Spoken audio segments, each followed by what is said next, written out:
Hello, everybody. This is Sandra Pallida Sandini, the keeper of the inner dragon flame, as well as the galactic shaman. And I am here with the beautiful Kevin Humphrey, and he helps spiritually curious people connect with their dragon guides so that they can heal themselves and trust their own inner knowing. I love that. Would you like to tell us a little bit more about that before we move on? Yeah, I mean, dragons, as many people know, dragons are a powerful being. Some people like to think they're like angels, and I think that's probably the easiest way to explain them in many ways. But they're a bit more multidimensional than the angels. And they came to me in 2017 and sort of like woke me up by landing. Literally, one of them landed in a field while I was riding my horse, scared the bejeebers out of both of us. And that just woke me up to, I suppose, my soul mission, which Mm. is literally to share the dragons to the world. And many of us have got a dragon that's been in our lives all the time, and it's that their frequency and their energy is raising quickly now, especially as we raise our frequency. And I think as we raise our frequency, our eyes see more, and we're like, oh, they've always been there. And I see them. I see them in the clouds. I see them everywhere. So yeah, that's where they came in. I love that. I love that. And that's actually spurred quite a adventure and journey for yourself by creating a beautiful Dragon Thunder Summit that brings together a large number of people and not only in the audience, but also people who are very connected with dragons like myself and others. Yeah, Yeah. I mean the Dragon Thunder Summit came out of the dragons when they were sitting with my dragons, my three ones, Agatha, Sophia, and Georgian, and they were like, "There's loads of people out there, loads of you humans that talking about dragons, but you're not talking to each other, and you need to get together. There's no competition. There's enough people out there wanting to understand about dragons." And I was like, "Okay." So I contacted a few people, and they were like, "Yeah, I've had that call as well, but I just never got around to it." So yeah, I'm joining, and we're in our fourth year this year, which is beautiful. And each time we get 30 or 40 speakers from like yourself from around the world that share their aspect of dragons. And I'm the depth and breadth of the types of dragon that are out there is huge. And I just love listening to the speakers where they share about how they connect with the dragons and how they work with the dragons and how the dragons came into their lives. And everyone gets to see different people's journeys, and some people will resonate with one person or another person, and it just demystifies the whole idea of what dragons are, and it's beautiful. It truly is. You said something extremely important in the middle of that I really want to highlight. Hmm. And that was that there's no competition, that Yeah. there's so like, how does this want to come through? We're living in an era, a space of life now, a journey through our own lives where we're really starting to recognize that when we come together, it is a far better world than if we are attempting to go, well, this is what I do, and I'm the only one that does this, so I don't need to listen to anybody else, et cetera, et cetera, et cetera. And in fact, it's exactly the opposite of that. It's no, we can learn so much more by being together and speaking about this together. Yeah, yeah, so true. I thought I knew a lot, and then say there's I think I counted there's about 100 people that I've connected with that have dragons in their life big time, and they share it with the world, throughout the whole world. It's beautiful, and every one of them adds more to my wisdom and understanding. And every time I'm like, wow, I didn't know that. That's beautiful, and yeah, and as you say, the more you listen to, the more you understand, the more. Yeah, Um, yeah. And this has prompted a number of books, correct? And a book that is coming as well. And I haven't even gotten into the questions that I want to ask you yet. It's just I really want people to understand you a little bit more about this. So this has spurred books, and you have a book in the making. I'm not sure if you're making that public yet, but you definitely have books as well, correct? Yeah, I mean, like many people, we all go, "Oh, there's a book inside me," and for years I've been keeping notes and all of my journeys with dragons and the rest of it, and all the other beings that I connect to in Reiki and shamanism and dragon shamanism. And one day I thought I should write it up, and I thought, what should I do? Fly with Dragons. So that was my very first book, and it was painful. It really was to get it on paper, but it that opened a floodgate, and then there's now more than 40 books, and lots of the times the word channel, I'm not quite sure if I like the word channel, but I hear the dragons and they say to me, share this. And recently the healer dragons came in. There's about 500 of them. 200 of them so far I've sat with and described what they do and how they work with humans. And there's a couple of books out, which is beautiful. But one of the projects we're working on at the moment is called the Dragon Codex, where again, there's all of these beautiful people working with dragons, but they all work with different ones. Someone with the rainbow dragons, someone with the fire dragons, someone with the earth dragons, someone with the galactic dragons. And people come in and go, I've got this dragon and it's a black dragon. What does that mean? And it's like, well, it means different things depending on who you're working with. It's not necessarily just a color that's important. There's many other things like saying if my skin's white, it means everything. Of course not. It's just an aspect of me. So yeah, we're putting this book together with multiple people. I just the coordinator writing one chapter, and everyone else is writing a chapter, and that book will then be out there for people to say, "Oh, I met this dragon, a rainbow dragon. What does that mean?" They open the book up, and it'll explain that person's idea of rainbow dragons. So I'm excited to see how that comes together. The authors are coming in one by one, which is beautiful.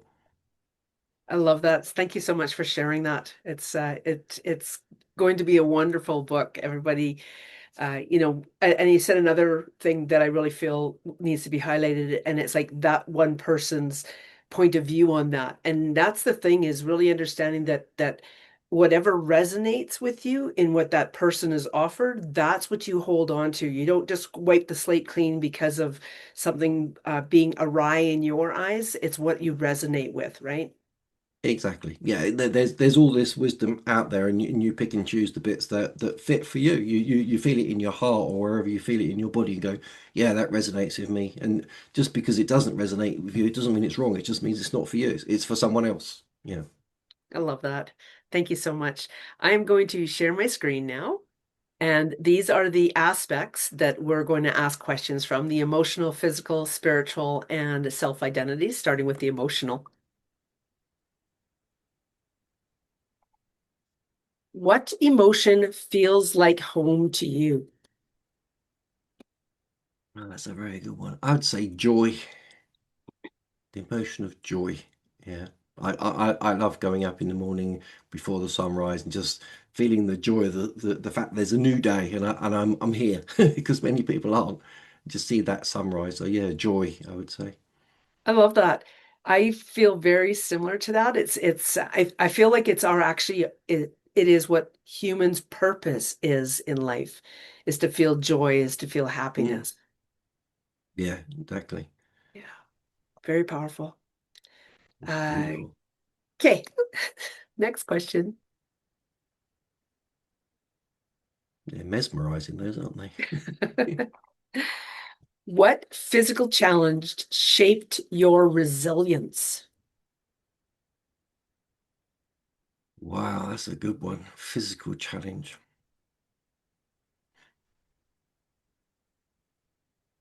I would say my most recent thing, which has been as I've got older, my feet haven't been as good as they could have been. So I've had this plantar fascia, and I'm a person that likes to hike, and I'm always on the move. And I used to play hockey, and I ride horses, and I love hiking on Dartmoor, and just being in this out and about. And that stopped me completely. I couldn't physically couldn't walk on my left foot, and then recently my right foot. And I'm currently in the process of another month where I'm not allowed to do too much to let my right foot recover.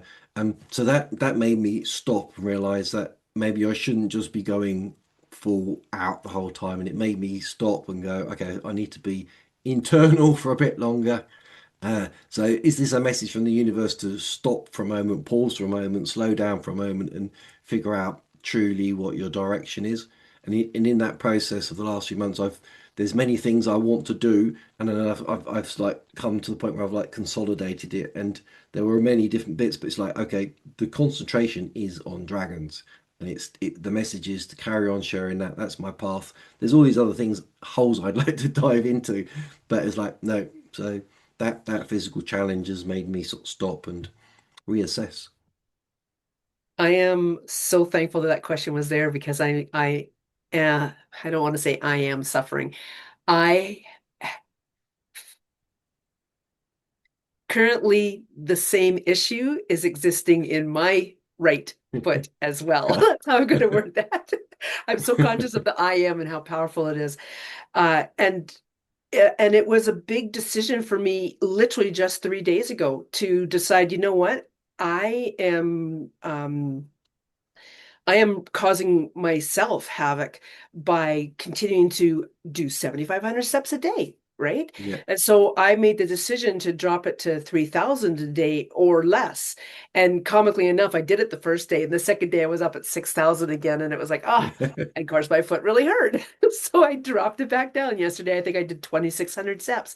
And I'm really recognizing that this was something that's been thrown at me. I've been suffering with this foot now for 4.5 months, and Mm, it isn't any fun. I totally get what you mean. And I enjoy walking. I'm a mountain biker, though. It doesn't seem to affect me mountain biking so much. But this walking is really affecting me. And I enjoy walking. It's the thing that I do to get outside and I'm getting a real realization in this conversation with you.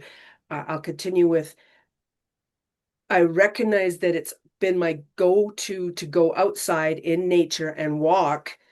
Well, I don't need to go out into nature and walk. I could actually sit in nature yeah. instead and Yeah. just be in the state of being versus doing. Yeah. Yeah. Yeah. I get that. Yeah. Yeah, I do Thank that. you I so just go and sit much. on the bench and just chill and just listen to the birds, watch the clouds, rather than, oh, I've got to hike 10 miles. Yeah. Yeah. Well, yeah, I'm like I said, I'm really glad that question came up. And thank you for your honesty with that. The next question is the spiritual one. Woohoo.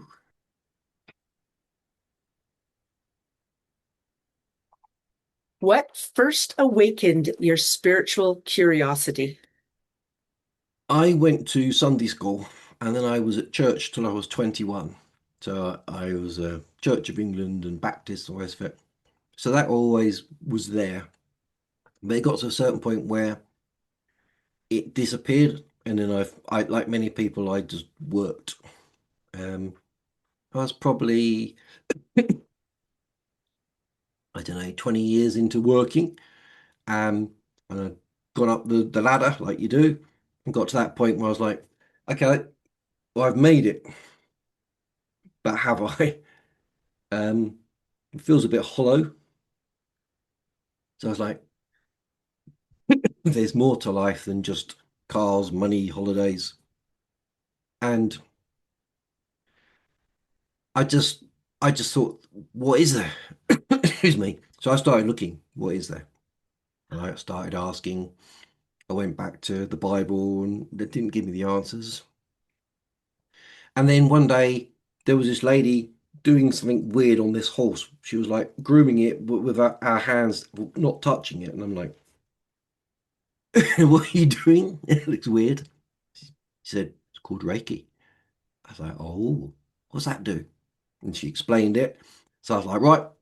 So I went on a couple of weeks later, I went on a course, 3-day course, learnt Reiki. And that was the beginning that I realized that there was something non-physical out there that I just didn't even know about. And that just opened up this big, like, wow, okay, that I went the wrong way at the Y junction. I need to go back and start again. What? Me cough. Lots of coffee. Throat chakra. Yeah. Uh, Need to clear it. yeah, go ahead, have a drink of water. You Yeah. know what? I really am fascinated by the similarities between you and I. Myself too, it was an injury actually that prompted me to find something different from Western medicine because Western Yeah. medicine was not working for me.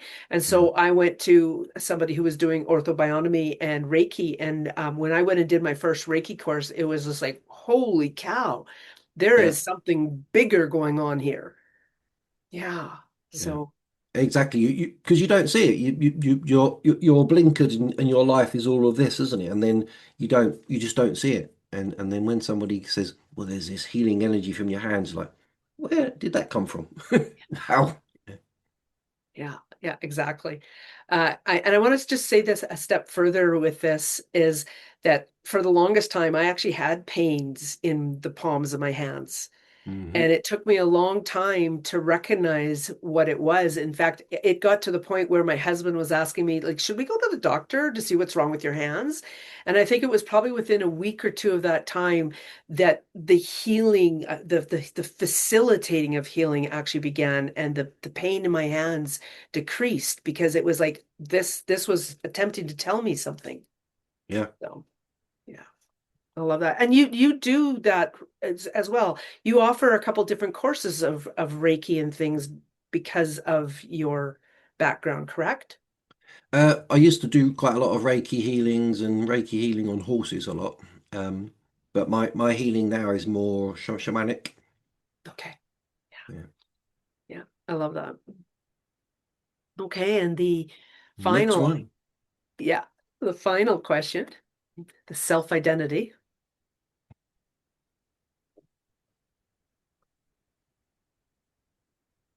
If your life were a book, what would this chapter be called? I would say embodiment. So I've been on this journey. Um, I'm now at that point where I know what I need to do, and it's the time to embody it and share it, and that's what it's all about. And this year is my 60th year on the planet, and I'm a fire horse, so the fire horse has returned.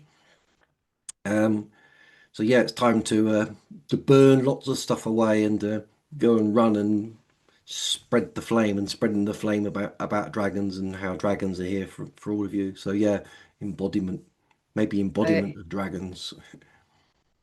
I really love that.